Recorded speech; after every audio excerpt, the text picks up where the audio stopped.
Kipaomin tunin zong tilso kidang ta khat anasay kiduhitin I atile vanleng khat hi agay na atana ki helowa mangjing the ahidem apo ke ahi zongle ahalbe kinung mule kilom ahin tuza leng lut ahi zongle neu khat be ahal ho vanleng hitipi chu imacha kimuzolowa mo mangjing the ahidem tuni chan hin hichiwan leng hi agay na ki helovin asunga to passenger ho to amang khom tawin ahe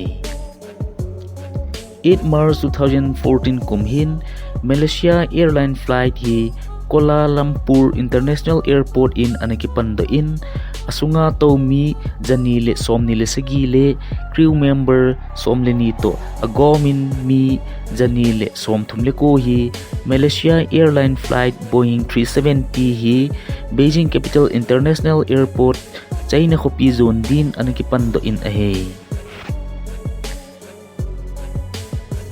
hiti chun flight chun take off ahin ball in minute som thum legit bel zovin Vietnam gamsung ahin patan ahe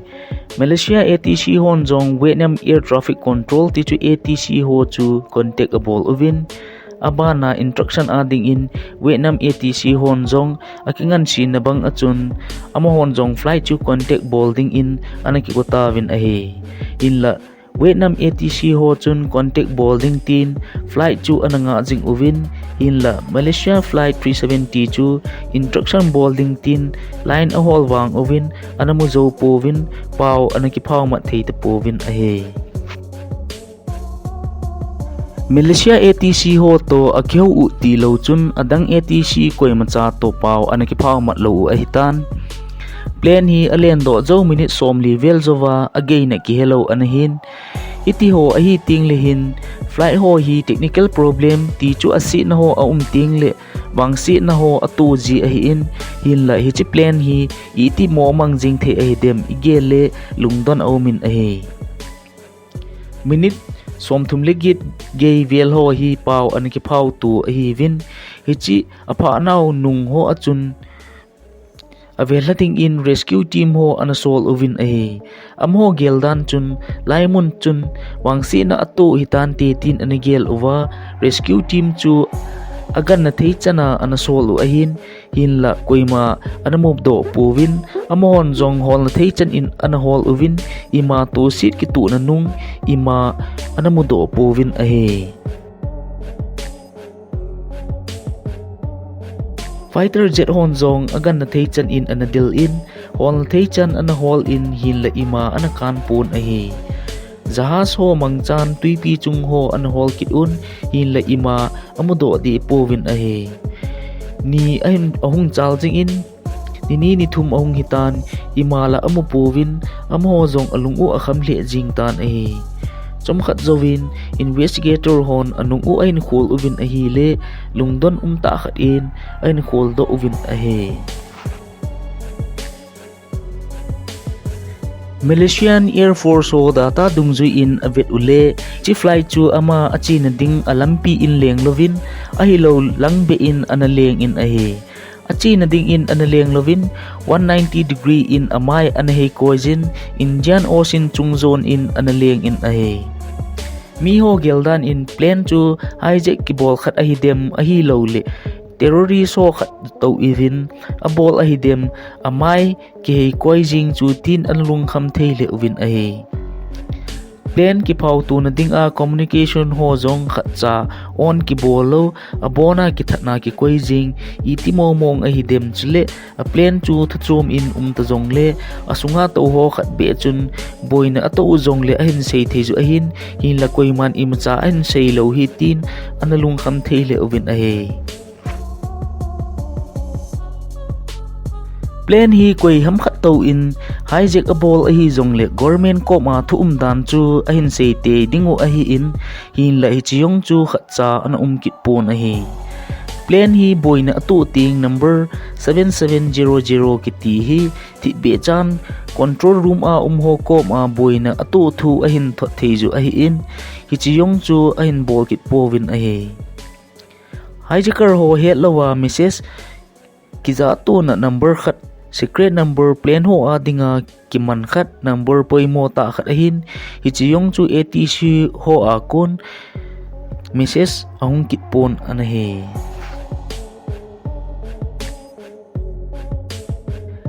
plan pilot te ni tailo adang in imatsa abol thailo u ahin pilot te ni hin abona plan signal zo se hi off a akoilon tilo adang aji a umpon ahe ale koi macha chu thiding kinomlo ahi in pilot captain pa hin suicide boarding ati ahi zongle co pilot pa chu nomlo dinga ahi in khat zo chun azowa isayu secret number 7700 air traffic control ti chu ATC ho kom a sign ahin pi theju ahi in iti khat zo in zong hichi ho chu ahin bol lo u ahi tadem hichi hi ahi mizo si analung don na pi pen khat u chu anahi kit e chilang ho a khulgil na nei ho expert ho saidan in plan hi radar a kona ki musa loading communication line ho jong off bolding mi he lova khuldo zo lova umsa te ding atiu hinti tin ana sejuvin ahe pilot pa hin masanga kona hoita a plan agona abol hite jinti tin jong asai kitun anahe 140 km a gamla a alen zo in northwest Indian Pacific Ocean chung in aleng in chu zo in jangpet in supersonic speed a hat in ahung ki khosu in tuipi chung chu abotan a hile plane chu a hal in aleng in woodwai aso in mihim ato ho jong atel de tawin ahe hichi satellite image a kon ahin matdo u ahin hin la satellite in ahin kap do na mun ho hi a hol kidun ahi le imacha anamundo kid di povin ahe plane hi a hal in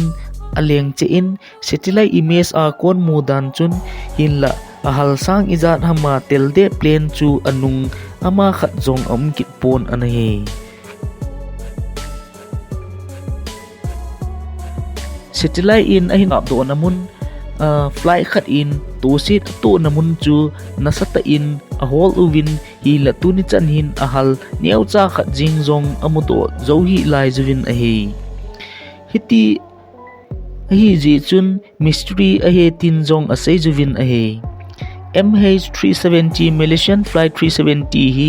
tuni gejin again ki helovin a umtan asunga to passenger ho le crew member ho abon uvin 239 ho hi Hoilang geju hitam anung thu ki helovin tuni chan in a umden tawin ahe hichi Malaysian gam a thilso hi 8 March 2014 kumchun anaso thil kidang khat chu a hitan ahe seiding dang tamta umzong le tuni adingin hichan hin anachai zo hitin ise hil khau ahi lo le ise linglel uzong tamta umte dinga ahin mihim leisi na ki ahi na lai ji ahin ke them to uhitin ama sa pen nahi ahi le lungsi te in nei ki thopi bet sanan like share subscribe chile comment nehin bolpi din kahin timin nahe bon chawin namun che uvin pathin in ei pijing ta hen ki pa e